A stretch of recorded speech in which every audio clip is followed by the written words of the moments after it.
Bien, buenos días. Buenos días, mis queridos y estimados futuras y futuros doctores. Vamos a continuar con mis temas por los cuales estoy programado. En esta ocasión trataremos sobre enfisema pulmonar y síndrome cavitario. Les indico que ustedes en cualquier momento me pueden interrumpir y me pueden preguntar alguna duda, alguna cosa que no esté bien explicado, por favor, sin ningún problema. Si bien es cierto, es una clase teórica esta, pero ustedes pueden interrumpir en cualquier momento. ¿De acuerdo? Estamos todos conectados, ¿no? Sí, doctor. Doctor. ¿Sí? ¿Sí? Entonces les repito que en cualquier momento me pueden interrumpir y preguntarme, que incidamos sobre una o algún otro tema, algún punto que tratemos en esta clase. Muy bien. Enfisema pulmonar. Es una patología, ¿no?, más o menos frecuente que tenemos en el pulmón, ¿no? Como su nombre lo dice, el enfisema pulmonar, ¿no es cierto? Este enfisema pulmonar se caracteriza básicamente por aumento del tamaño, ¿no?, anómalo obviamente, y permanente de los espacios aéreos asociados a la destrucción de las paredes alveolar. Es decir, que tenemos destrucción de los tabiques interalveolares, de las paredes alveolares. Entonces se conjuncionan dos o más alveolos, como racimos, ¿no?, como racimos de uvas, ¿no es cierto? Y obviamente hay ruptura de los septums o tabiques interalveolares, ¿no? Los alveolos. Acá tenemos el enfisema. Acá tenemos un parénquima normal. Acá tenemos los sacos alveolares. Acá están los bronquiolos ya terminales, respiratorios prácticamente, ¿no es cierto? Desde aquí, ¿cierto? Ya tenemos los bronquiolos respiratorios que en cierta medida también realizan, ¿no?, lo que hace estos alveolos, que es el intercambio gaseoso. ¿De acuerdo? Y acá tenemos el enfisema. Como les vuelvo a decir, este es un enfisema que se llama centroacinar, ¿no es cierto? Básicamente esta división de centroacinar o de panacinar, ¿no es cierto? Panacinar significa que están todos los acinis, todos, y acá es centroacinar, es básicamente casi una división histológica, ¿no? Histopatológica, es una descripción histopatológica. ¿De acuerdo? Entonces, ese es el sustrato, ¿no? Ese es el sustrato fisiopatogénico de lo que es el enfisema pulmonar. ¿De acuerdo? Muy bien. El enfisema pulmonar, en primer lugar, recalcaré en esta figura, el cigarrillo. El cigarrillo en nuestro medio creo que es el causante del 90 y tantos % de casos del enfisema pulmonar. Así que, como les he repetido en mis clases prácticas, repito en todas las clases que me corresponden, por favor, no fumen ni permitan que fumen, ¿ya? No solamente en el seno familiar, sino en el círculo amical o en el círculo mayor, ¿no? El círculo incluso de amistades de la universidad. Dejen, por favor. Para mí, para mí, disculpen el término, para mí es una tontería que cojamos esto, un cigarrillo, que absorbamos el humo y que lo botemos. No sé qué gracia hay en eso, ¿no? No sé. Dice que había una canción que decía fumar es un placer sensual, no sé, ¿no? Era un tango. Pero eso no tiene nada de gracia, ¿no? Porque con esa inhalación que tenemos de gases, del humo del tabaco, ingresamos más de 100 sustancias que son reconocidas actualmente, ¿no? Como patologías, ¿no es cierto? Entonces hablamos de enfisema pulmonar, que en este caso estamos hablando. Vamos a hablar también sobre, no vamos a hablar mucho porque no me toca, bronquitis crónica. Vamos a hablar de cáncer pulmonar, vamos a hablar de cáncer de laringe, vamos a hablar de cáncer pulmonar, ya les he dicho, cáncer broncógeno, hablamos de cáncer de estómago, cáncer de vejiga, en fin. Ahí está las huellas que le deja el cigarrillo, ¿no? Todo ennegrecido, ¿no es cierto? Por el moho del cigarrillo, acá está todo ese pulmón. Esta es una pieza anatómica, el pulmón totalmente destruido. Así que, por favor, tengan conciencia de eso y, como les digo, no fumar. No es que, no, como dice la propaganda, el tabaco puede hacer daño. No, no puede. Hace daño al organismo.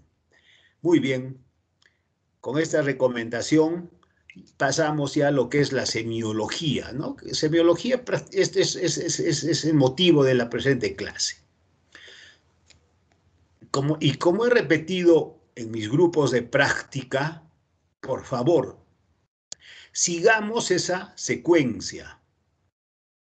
Inspección, palpación, percusión y auscultación. ¿Sí? Eso pongámonos en la cabeza, pongámonos en esa secuencia siempre, para que no nos equivoquemos, al menos ustedes que son alumnos y alumnas de semiología están en periodo de aprendizaje. Muy bien, en inspección, tres cosas hay en la vida, acuérdense, tres cosas. ¿Qué me relatan a la inspección? Forma, simetría y movilidad. Esas tres características. Con eso, no le estoy diciendo que si encuentran una tumoración que la observan, me la tienen que describir dónde está situado.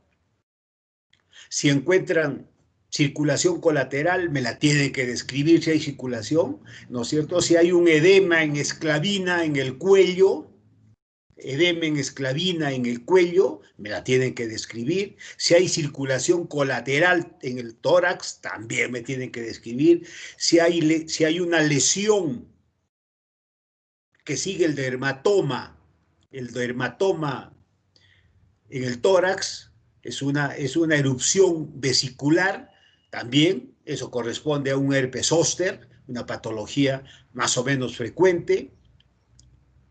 ¿Sí? Entonces, forma, simetría, movilidad. Forma, acá tenemos la forma característica de un enfisema pulmonar. Es la forma que le hemos repetido hasta el cansancio en mis grupos de práctica, que se llama la forma en tonel. ¿No es cierto? Con los diámetros, sobre todo antero-posterior, aumentado. También el diámetro transversal también está aumentado. Forma, muy bien, en tonel. Simetría. Simetría significa que el emisoras derecho debe ser igual que el emisoras izquierdo. Entonces, usualmente en la gran parte de pacientes es un tórax simétrico. La movilidad. ¿Qué hablamos de la movilidad del enfisema pulmonar? Es un tórax poco móvil, ¿no es cierto? Hablamos de la excursión respiratoria. Es un tórax tanto a la movilidad estática, pasiva o dinámica, ¿no es cierto? O sea, a la respiración normal o cuando sabemos hacer respirar profundamente, vamos a encontrar que esa movilidad está disminuida, ¿no es cierto? Es un tórax que pareciera que estuviera en permanente inspiración, que estuviera en permanente inspiración. Eso sería la movilidad. Entonces, forma, simetría y movilidad. ¿De acuerdo? Muy bien. A la palpación, ¿no es cierto? La palpación, ya hemos hecho en mis grupos de práctica también. Yo me imagino que el resto que les ha tocado van a hacerlo ya cuando les toque a los jefes de práctica que estamos encargados del aparato respiratorio, ¿no es cierto? ¿Qué parámetros vamos a describir en nuestra palpación, ¿no es cierto? Haremos con las manos, ¿no es cierto? Con ambas manos, tanto en los vértices como en las bases. Entonces, ¿qué vemos? La amplexación, ¿no es cierto? La excursión torácica y las vibraciones vocales. La amplexación, ¿cómo estará? Obviamente está disminuida. Como ya les digo, casi es un tórax inmóvil que está en inspiración permanente. La amplexación tanto en vértices como en bases estará disminuida. Si nosotros investigamos las vibraciones vocales, ¿no es cierto? Al paciente le vamos a hacer decir 30-33, es lo que utilizamos, ¿no? 30-33. Esas vibraciones vocales, cuando nosotros hablamos, la voz sale hacia afuera, pero también por el grupo de bronquios, ¿ya? También se transmiten hacia el interior del parénquima, ¿no es cierto? Y producen una serie de vibración que choca en la pared torácica. Esas son las vibraciones vocales. Muy bien, como el parénquima alveolar está destruido, esas vibraciones vocales no van a ser transmitidas adecuadamente, como si fuera un parénquima normal. Entonces, esas vibraciones vocales estarán disminuidas en ambos campos pulmonares. ¿De acuerdo? En la percusión, vamos a ver, ¿no es cierto?, que la destrucción de los tabiques interalveolares va a ocasionar que ese pulmón esté hiperaereado. O sea, tenga más aire que lo normal. Entonces, cuando percutimos, ¿no es cierto?, cuando hacemos la percusión dígito-digital, ¿no es cierto?, que ya lo hemos hecho también, en la percusión dígito-digital de los pulmones, tanto en su cara anterior, en la cara posterior y en la cara lateral, nosotros vamos a encontrar que hay una hipersonoridad. Una hipersonoridad, ¿no es cierto? Nosotros vamos a catalogar sonoro, es el pulmón normal, hipersonoro es el que tiene mayor cantidad de aire, y el timpánico, ¿no es cierto?, es el cuando hay puro aire, por ejemplo, en el neumotórax. ¿De acuerdo? Como acá no hay puro aire, porque todavía hay parénquima pulmonar, encontramos solo no solo, ¿no? Encontramos hipersonoridad. ¿De acuerdo? En la auscultación, el murmullo vesicular, ¿cómo estará? Disminuido. ¿Y por qué va a estar disminuido o apagado? ¿Por qué? Porque sabemos que en la producción del murmullo vesicular, que en mis grupos, disculpen que estoy utilizando que mis grupos en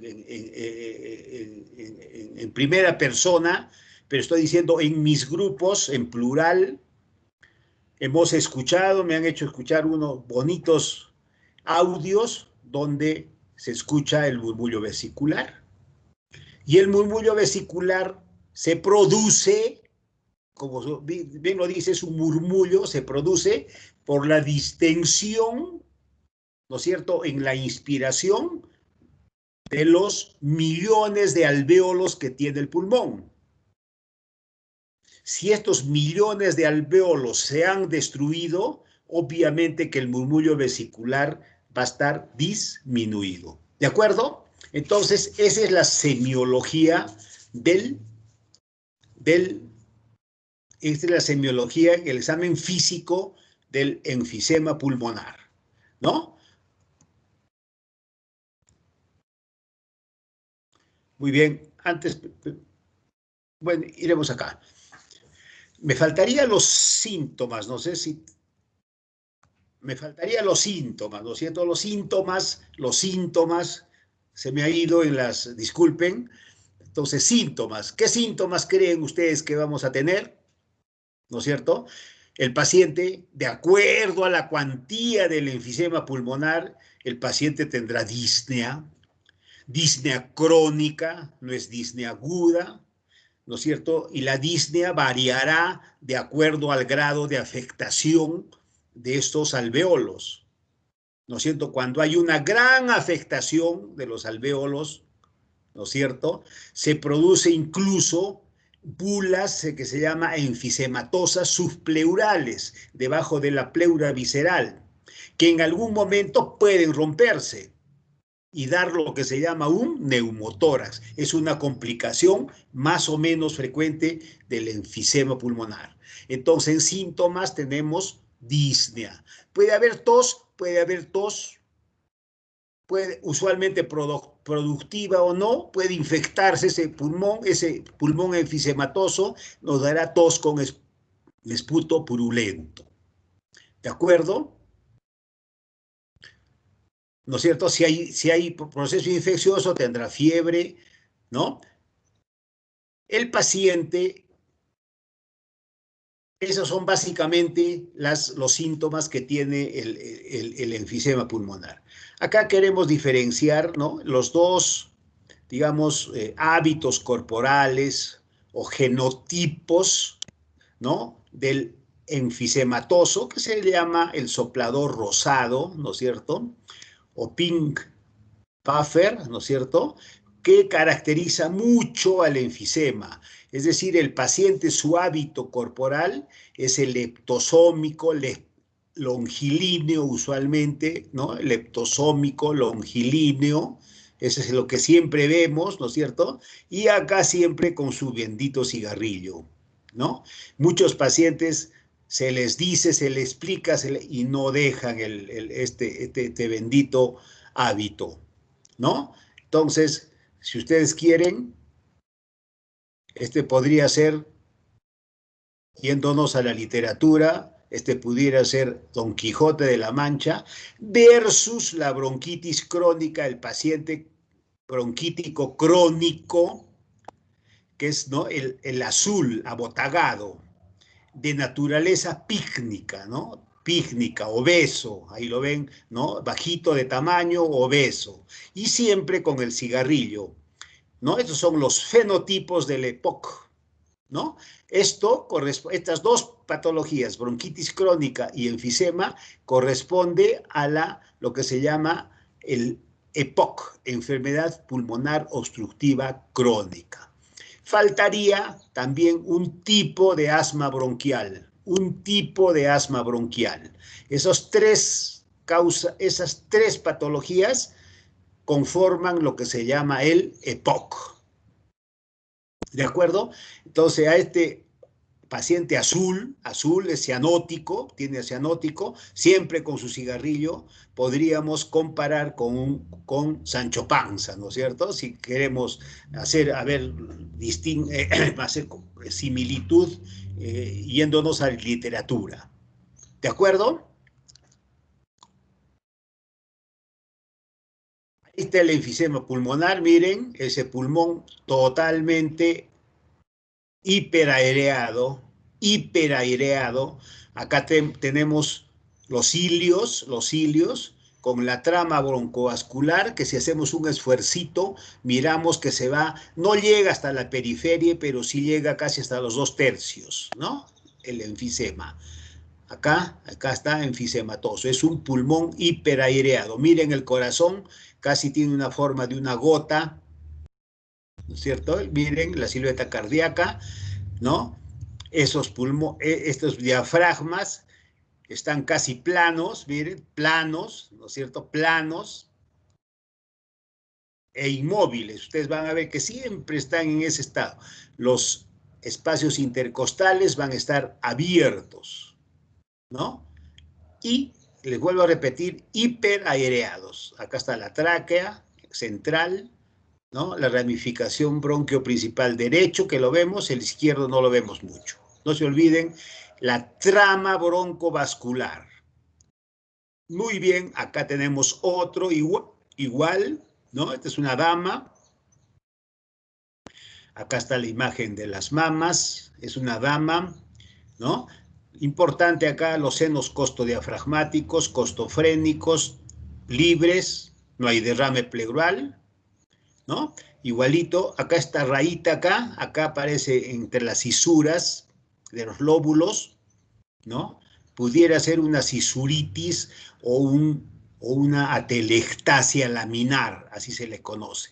Acá están los cilios, ¿no? Acá hay unas calcificaciones, eso es normal que encontremos las calcificaciones, ¿no?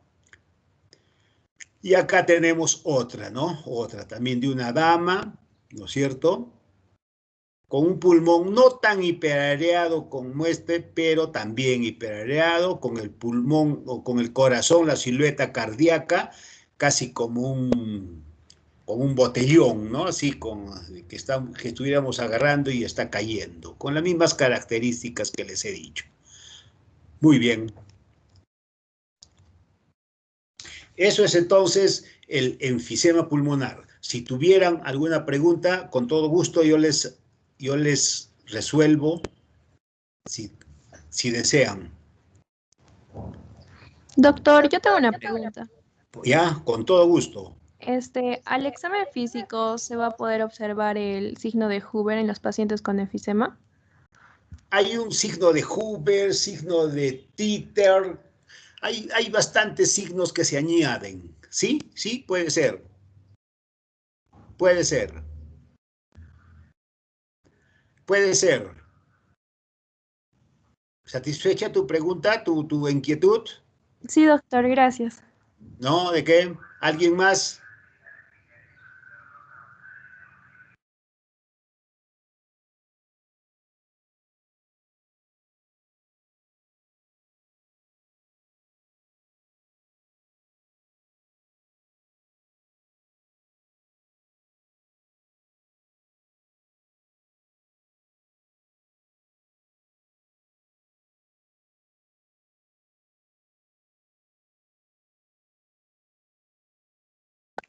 Doctor, creo que se da el silenciado.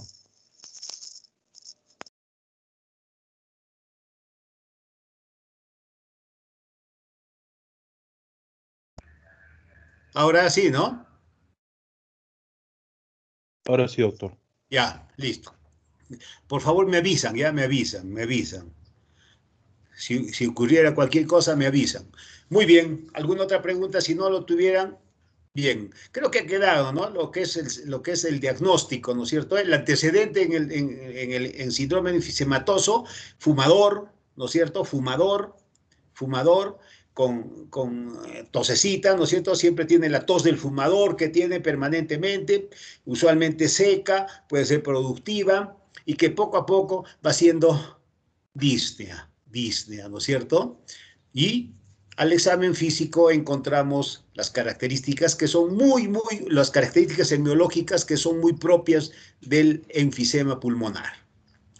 Síndrome cavitario, ¿no? Las cavidades pulmonares, ¿no? Las cavernas pulmonares, ¿sí? Las cavernas pulmonares. Acá tenemos otra pieza anatómica, ¿no es cierto?, donde vemos estas horribles cuevas, cavernas, ¿no es cierto?, que me parece con toda seguridad que corresponde a este estudio radiográfico, una radiografía de tórax, ¿no? Es una radiografía de tórax, ¿no?, que está tomado básicamente los vértices, por lo cual creo con toda seguridad que este es un pulmón tuberculoso. De repente ya es una pieza anatómica post-mortem, de repente es en una necropsia, ¿no? Porque esto no creo que sea una pieza quirúrgica, ¿no? Porque es imposible que le puedan extraer los dos pulmones. Estas son las cavernas, ¿no es cierto?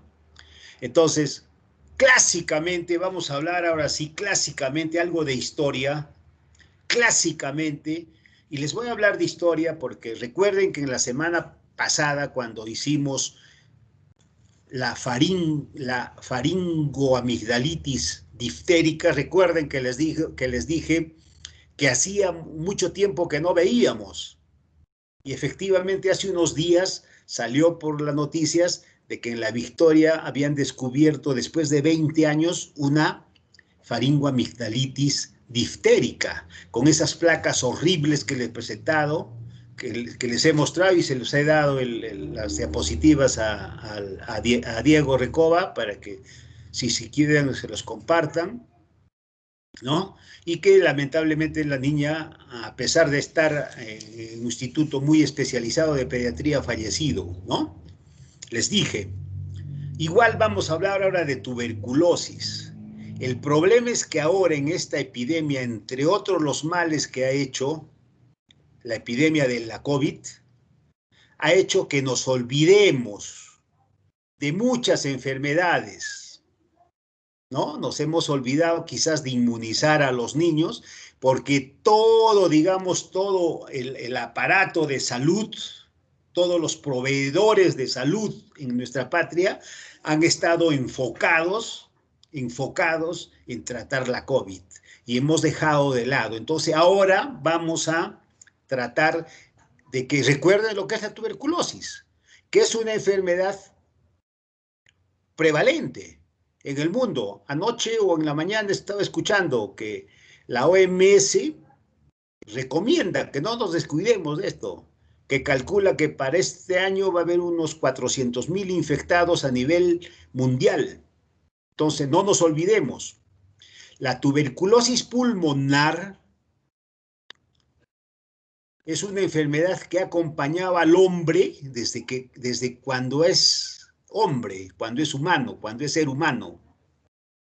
O sea, nos acompaña por muchos y nos sigue acompañando. Y nos sigue en nuestro país, nos sigue acompañando.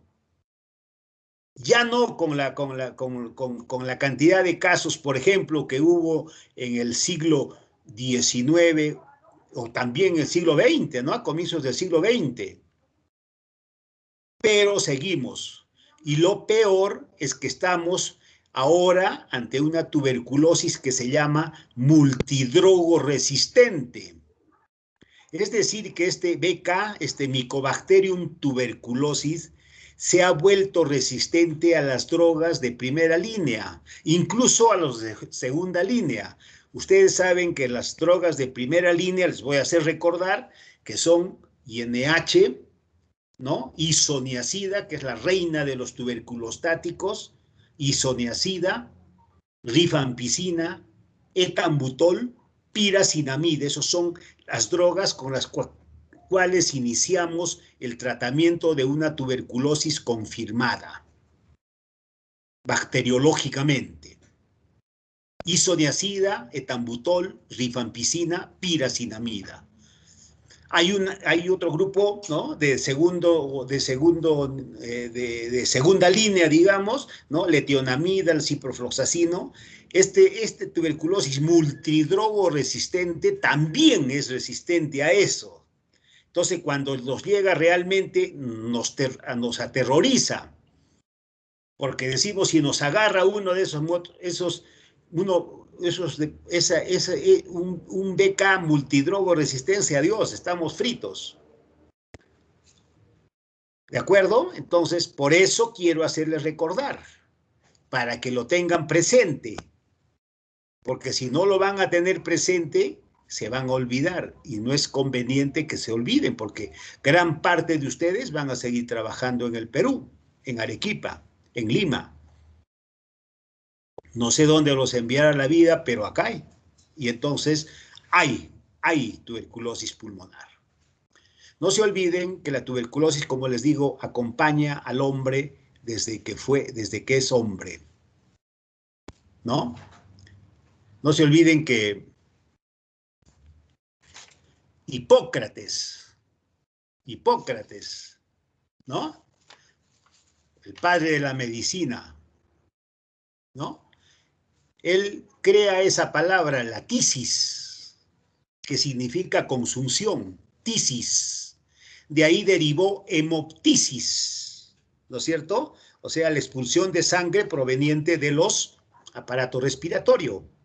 Hemoptisis, que en un tiempo, inclusive cuando quien habla estaba de estudiante, inclusive de internos, creíamos que la hemoptisis era sinónimo de tuberculosis pulmonar. Vamos a ver que hay otras causas también, ¿no es cierto?, actuales que pueden provocar este síndrome cavitario, pueden provocar hemoptisis. Pero hemoptisis se pensó siempre como tuberculosis pulmonar. No se olviden que además Hipócrates ya describe lo que es la facies hipocrática, por eso se le llama, ¿no? Que nos denota el paciente que está en mal estado general. En muy mal estado general, es la facies hipocrática. Eso habremos hecho, me imagino, en la primera parte. También describe lo que es la fiebre éctica, o sea, la fiebre vespertina, muy característica de la tuberculosis pulmonar, la fiebre éctica, ¿no? La describe muy bien, es la fiebre vespertina, en las tardes, en las noches, y dice que amanece apaciblemente, sin fiebre en las mañanas. Muy característico de la tuberculosis pulmonar. Y me voy a ir un poquito a la literatura. Hemos hablado algo de literatura. Les recomiendo en sus días libres, en sus horas libres, puedan leer La Dama de las Camelias, si no la han leído, de Dumas. En 1850 más o menos escribe el hijo es Dumas Jr., escribe La Dama de las Camelias, cuya protagonista principal es Margarita Gautier, que según la descripción de Dumas, era bellísima, con unas cejas incomparables, hermosas. El problema era que tenía tuberculosis pulmonar, como lo tuvo, por ejemplo, Gustavo Adolfo Bécquer. Recuerden Volverán las oscuras golondrinas, un poeta español. Entonces, esta chica, Dumas, se enamora perdidamente de esta chica por su belleza incomparable, y en el libro nos describe perfectamente todo el cuadro clínico, la disnea, la tos, la fiebre que hacía en las tardes. Finalmente, esta pobre paciente fallece, como era lo usual en esos tiempos, ¿no? Y de eso queda, por ejemplo, la facies de Margarita Gautier, que es muy característica de la tuberculosis pulmonar. Es una pacientita que sobre todo tiene las cejas muy bonitas, muy bien conformadas. Esa es la facies de Margarita Gautier. Entonces nos estamos yendo algo a la literatura, para que vean. Hay otro libro que se escribe en 1924 y lo escribe el alemán Thomas Mann, La montaña mágica. Es un libro de unas 800 páginas más o menos, y todas las destina a describir, ¿no es cierto? Describe realmente la historia de su esposa, que sufre de tuberculosis pulmonar. En ese momento se crean como tratamiento, como forma de tratamiento, los sanatorios, en lugares secos, bien aireados, con buen clima, con buena alimentación, con físico, reposo y mental.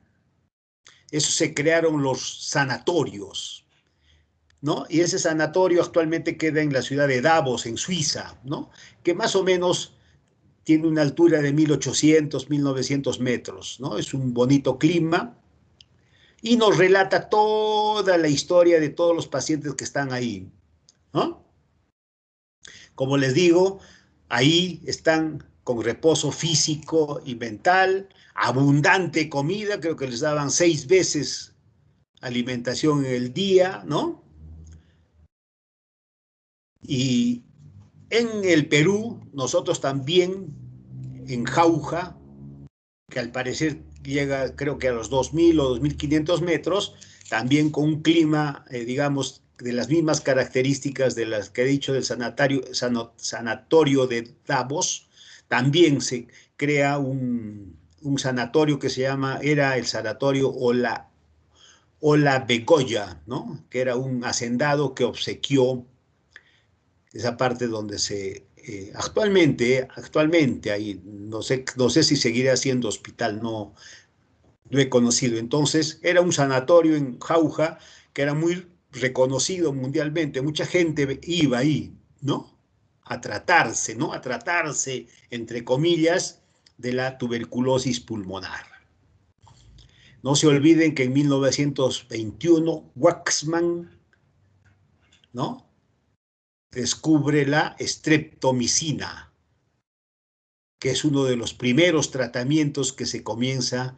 Todavía quien habla ha utilizado streptomicina en los últimos años de la carrera, en toda la carrera y en los primeros años de mi vida profesional. Todavía estaba en el esquema la streptomicina. Ya se ha retirado por sus efectos. Es un aminoglucósido que provocaba ototoxicidad. Ototoxicidad y nefrotoxicidad, como todo aminoglucósido. Ya se ha quitado, como les digo, ya les he relatado las 4 drogas que se utiliza actualmente. Muy bien, y en 1944 se describe en la clínica Mayo, usted sabe, la clínica Mayo es una de las clínicas más acreditadas en el mundo, ¿no? Ya se describe una curación de una paciente tuberculosa de 24 años de edad, precisamente con tuberculosis. Y a pesar de todo eso, seguimos teniendo. Entonces, por favor, recuerden, ¿no es cierto? Ahora, ¿cómo se forman estas cavidades? No se olviden que el sustrato anatomopatológico de la tuberculosis pulmonar es el granuloma tuberculoso, ¿no es cierto? El granuloma es una enfermedad granulomatosa. Y yo creo que ya saben porque han hecho ya patología. En el granuloma tuberculoso, en el centro, hay una sustancia blanquecina que se parece al queso fresco, por eso se llama casium, ¿no es cierto? Ese casium que se acumula en el centro del granuloma busca la salida de un bronquio y es expulsado hacia afuera y se forma la caverna. ¿Me entienden? Es el casium. Entonces, ese paciente llega a ser bacilífero, altamente contagioso a la familia, a los vecinos, a los amigos. Alrededor del casium viene una corona de células epitelioides, le estoy haciendo recordar, ¿no es cierto? Y donde células epitelioides, donde están las células de Langerhans, que son muy características, ¿no es cierto? Alrededor de esas células epiteliales están los linfocitos y todo esto coronado por un círculo de fibroblastos. Ese es el granuloma tuberculoso típico, que me imagino que lo recuerdan. Muy bien, entonces, con esto, ahora, ¿qué puede producir estas cavidades? ¿No? ¿Qué puede producir? Había 2 cosas, ¿no? Estas cavidades sangraban, provocaban hemoptisis muchas veces mortales o podían infectarse, lo cual provocaba también, ¿no es cierto?, procesos infecciosos muy difíciles de tratar, puesto que, como comprenderán, en esa cavidad no llegaba el antibiótico, ¿no? Entonces fue un drama realmente para esos médicos, ¿no es cierto?, que trabajaban en esas condiciones. Entonces, ¿qué se ideó? Dijeron, a ver, ¿por qué no entramos al pulmón y ocupamos estas cavidades para que no sangren ni se infecten con unas bolas, como ping-pong, así? Y fue una de las primeras ideas de tratar estas, ¿no? Igual se infectaban finalmente, ¿no? Ahora, ¿no es cierto? Ahora, si esto es unilateral, lo que hace el cirujano de tórax es hacer neumectomía, ¿no es cierto? Neumectomía, saca eso y lo deja con el otro si es que está obviamente sano, como parece ser este. ¿De acuerdo? Ese es entonces, en una pequeña historia que les he hecho, que me he remontado un poquito a hacer literatura, para que vean que ha sido y es un acompañante del hombre, la tuberculosis pulmonar. No la olviden. Síndrome cavitario, entonces, el conjunto de signos, de síntomas y signos, me estoy olvidando de síntomas siempre, síntomas, signos radiológicos que conducen al diagnóstico de un proceso de rarefacción, ¿no? Tradicionalmente se utilizó debido a la prevalencia a las cavidades tuberculosas, les he dicho, las tuberculosis era la causa más frecuente. Acá vemos vértices, no se olviden, vértices pulmonares, cuando encontramos en vértices pulmonares, eso es tuberculosis. Acá hay una zona fibrosis, ¿no es cierto? Incluso acá está levantando, esto se llama el signo de la carpa en esta radiografía, ¿ve? Está levantando esas fibrosis, ¿no? Que está levantando al hemidiafragma derecho, ¿no? Eso se llama el signo de la carpa, también muy característico de tuberculosis pulmonar.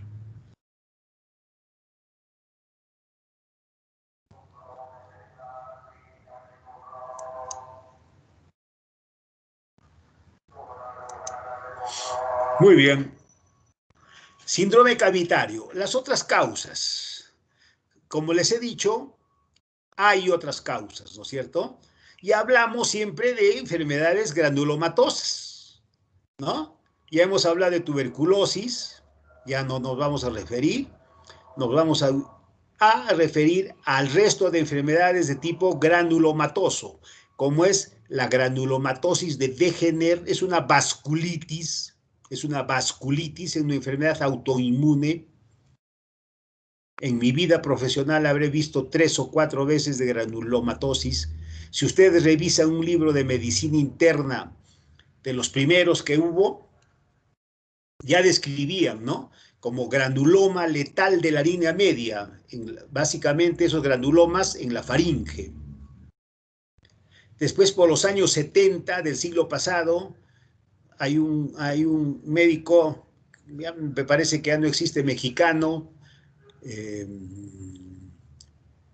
se me fue el nombre, comenzó a estudiar y vio que correspondía al grupo de enfermedades que se llaman las vasculitis, ¿no? Y ahora se le llama como vasculitis de Wegener, que puede tomar también el pulmón, o sea, este granuloma puede localizarse en el pulmón, puede necrosarse en el centro, ¿no es cierto? Expulsar, ya sea en forma de esputo o de una vómica, expulsar y crearse una cavidad alrededor. La granulota. Segovia es el médico mexicano que estudió mucho esto. Entonces ahora ya se la conoce como vasculitis de Wegener.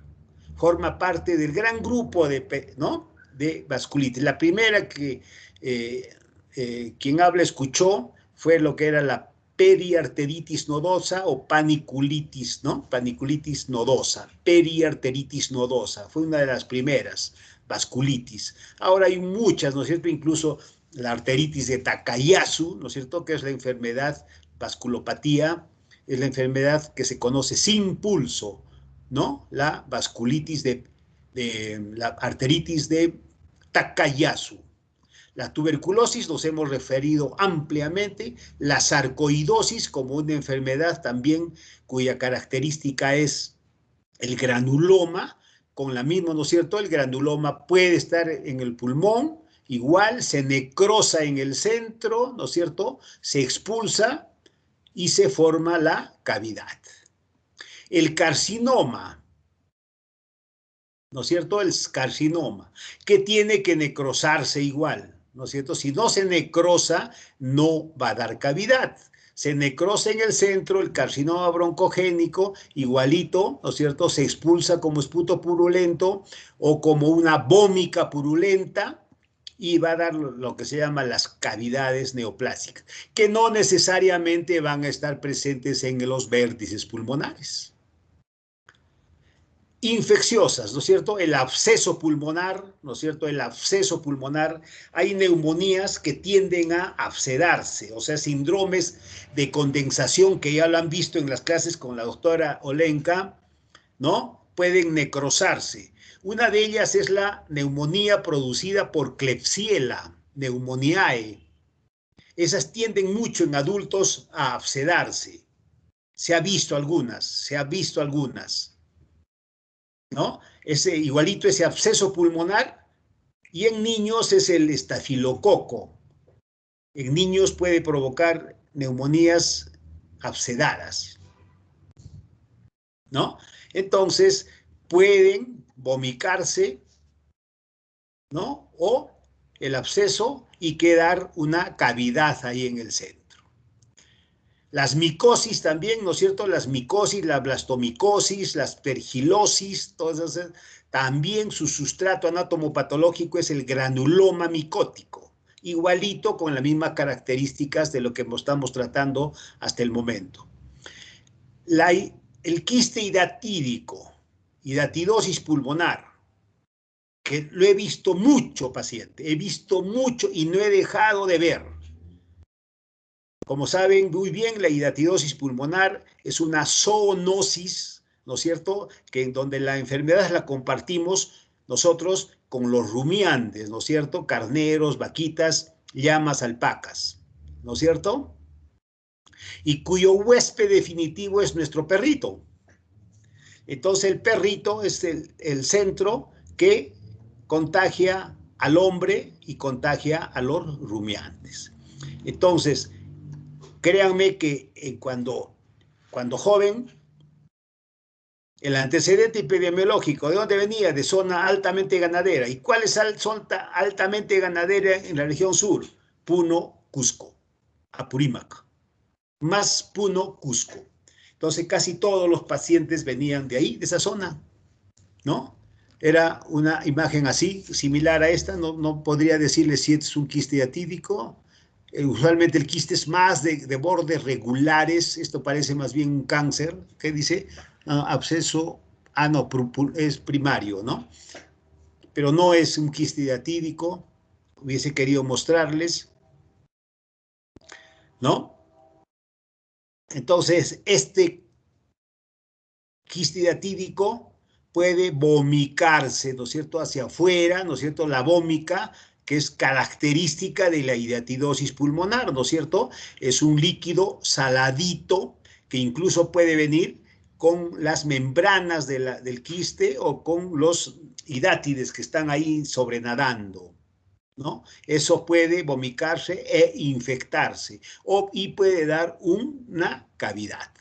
Muy bien, creo que hemos revisado una de las causas principales de lo que es ahora síndrome cavitario. Entonces, no cometan el error de pensar como lo hacía yo, de que pensar que el síndrome cavitario es exclusivo de tuberculosis pulmonar.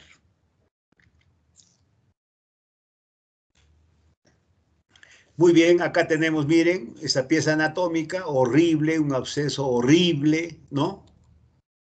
Una cavidad ahí, y acá encontramos, ¿no? Miren, acá sí, mire, pareciera que esto fuera un quiste hidatídico. No sé si esta imagen corresponderá a esta radiografía, ¿no? Acá sí vemos, ¿no? Acá vemos las paredes del quiste. Acá hay un nivel hidroaéreo, ¿ven? Acá en las dos flechitas, un nivel hidroaéreo, ¿no es cierto? Y sobre eso están sobrenadando las membranas.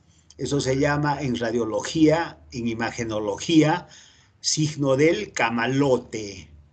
El camalote son unas flores que crecen, que son marinas, que crecen sobre el agua y que sobrenadan. ¿Sí? Entonces, y miren, ahí está horrible, ¿no? Un absceso horrible, feo, Es otra pieza anatómica. Muy bien, síndrome cavitario, síntomas, tos y expectoración, ¿no es cierto?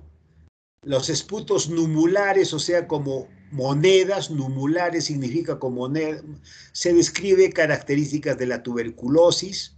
Si hay tuberculosis o hay cáncer, astenia, fiebre, si está abscedado, anorexia, ¿no es cierto?, adelgazamiento, ya les he dicho la fiebre éctica, fiebre vespertina o nocturna, ¿no? De acuerdo a la patología que fuera.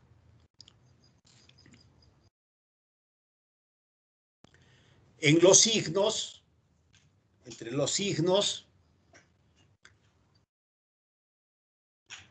¿qué hora es? ¿Me pueden decir? 10:53, doctor. Bueno, ¿Perdón? 54. 44. 10 Tenemos y tiempo entonces. 54. Ya, gracias, gracias. Síndrome cavitario, los signos, ¿no? Tórax adelgazado, movilidad torácica disminuida, ¿no es cierto? De acuerdo a eso, ¿no es cierto? Igual, siguiendo con la inspección, palpación, percusión, inspección, un tórax adelgazado, móvil, poco móvil de repente, si es en uno solo, en uno, asimetría puede haber, ¿de acuerdo? ¿No es cierto? De acuerdo a la característica de quién dé el síndrome cavitario. Tendrá insuficiencia respiratoria caracterizada por polipnia, taquipnia, y se describe ahí muy bien lo que se llama la triada de la ENEC, ¿no es cierto? Que es pectoriloquia, soplo cavitario y un gorgoteo, que se llama, ¿no? Pectoriloquia, como ya muy bien lo saben, pectoriloquia es la auscultación de la voz, tanto hablada como cuchicheada. Entonces es la tríada de la NEC. Ahora les digo con toda franqueza, yo no recuerdo haber escuchado un soplo cavitario. Y esto no sé si les conté cuando hacía mis prácticas en el pregrado en el Hospital Honorio Delgado, había el 5º piso donde estaban los pacientes tuberculosos, ¿no es cierto? Entrando a mano izquierda estaban los varones y a mano derecha las mujeres, obviamente separadas, ¿no? Y subíamos a auscultar esos pacientes, ¿no es cierto? Y escuchábamos pues maravillas, ¿no es cierto? Escuchábamos roncantes, sibilantes, subcrepitantes, pero nunca logré obtener un soplo cavitario, se los digo con toda franqueza. Pero se describe, la ENEC, ustedes saben, es historia en medicina, la ENEC describe la pectoriloquia, o sea, alteraciones en la auscultación de la voz, el soplo cavitario y el gorgoteo. ¿De acuerdo? Esos serían los signos. Muy bien. Acá tenemos unas radiografías distintas. A ver, vamos a ver. Acá hay cavernas, ¿no? Diversas cavernas. Acá hay fibrosis. Esto me parece que es un pulmón tuberculoso. Ahora, no sé si acá ahí pareciera hasta un neumotórax.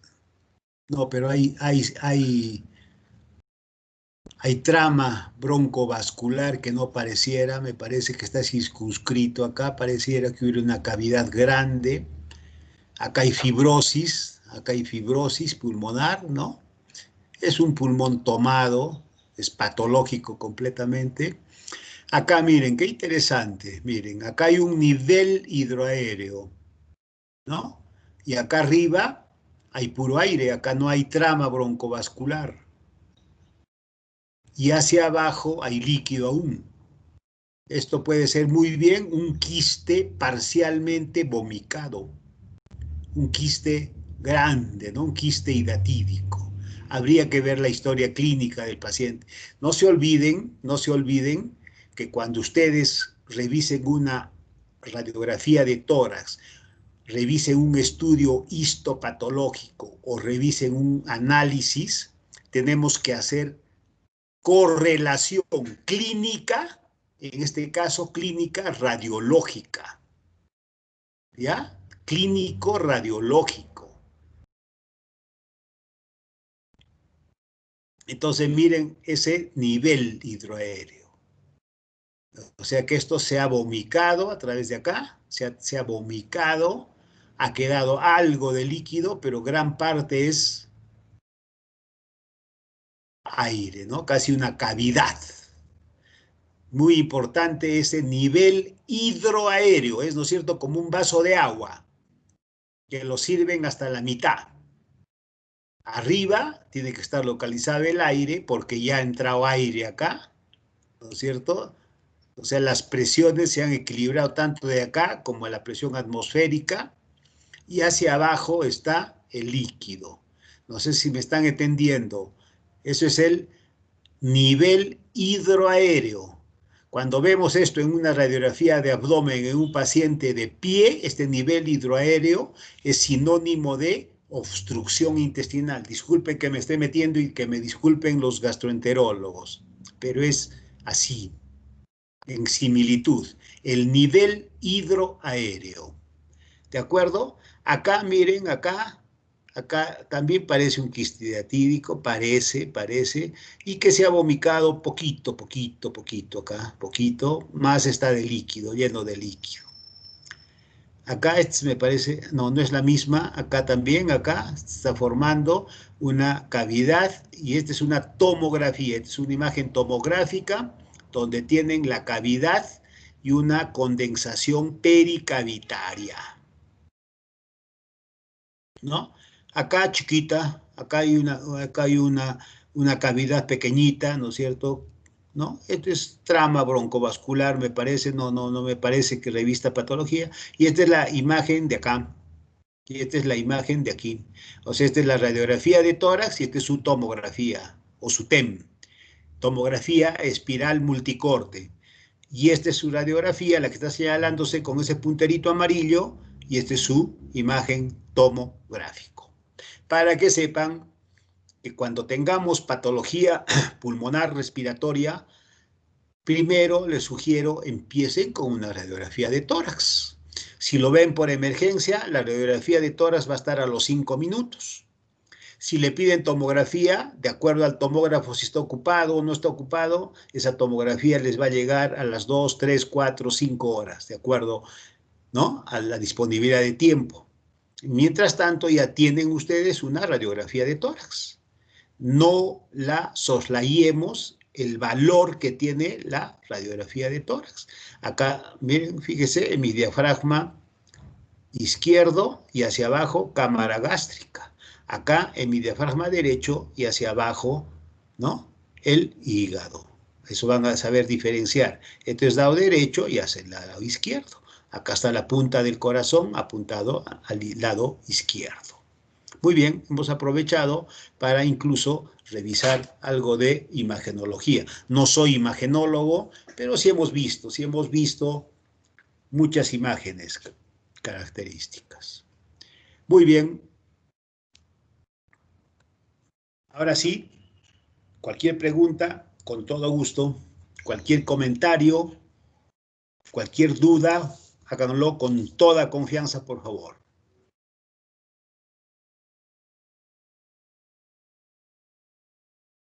Chicos, chicas, ¿alguna pregunta?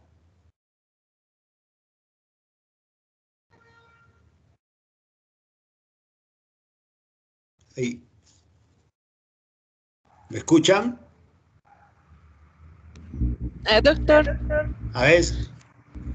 ¿podría la parte mencionó el signo de la carpa? El signo De la carpa. de la carta, de la carpa, carpa. ¿En qué consistía? Mira, eso vemos cuando hay mucha fibrosis pulmonar. Acá, este pulmón con toda seguridad es un pulmón tuberculoso. Esta fibrosis, si ven en el punterito láser, ven, ¿no? ¿Ves?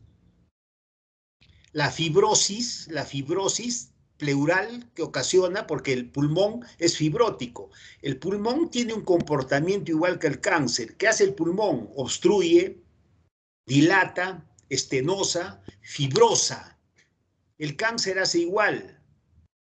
Igual. Entonces, acá, esta fibrosis levanta, miren, levanta, no es homogéneo como acá, o como en las siguientes radiografías que les he mostrado, no sé, levanta. Entonces, hace como una campaña, como una carpa de campaña. Por eso se llama signo de la carpa, no es de la carta, carpa. ¿Sí?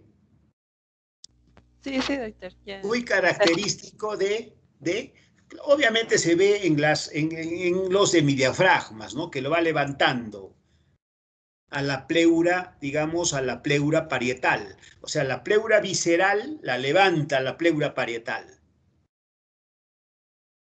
en forma de una carpa. ¿Listo? ¿Alguien más, por favor? ¿Alguien más? ¿Quedó entendido eso? Granulomatosis de Wegener, entendido, sarcoidosis, broncogénico, granulomatosis, como les digo, hemos visto bastante, carcinoma también, cavernas neoplásicas, algunas veces infecciosa e hidatidosis. Hidatidosis sí he visto desde que empecé a hacer mi parte clínica. ¿Alguien más? Digan pues, ¿nadie más? Que no les afecte el sábado. Cuidado con el Halloween. Muy bien. Diego. Sí, doctor. ¿Ya? ¿Terminamos entonces? Sí, doctor, creo que ya no hay más preguntas. Muy bien, entonces ha sido un gusto realmente. Gracias nuevamente, Diego, por tu valiosa colaboración y el delegado del grupo 6, por favor, que se comunique conmigo para ver qué temas vamos a ver el lunes, ¿ya? Por favor. Muy bien, chicos, entonces hemos terminado. Gracias.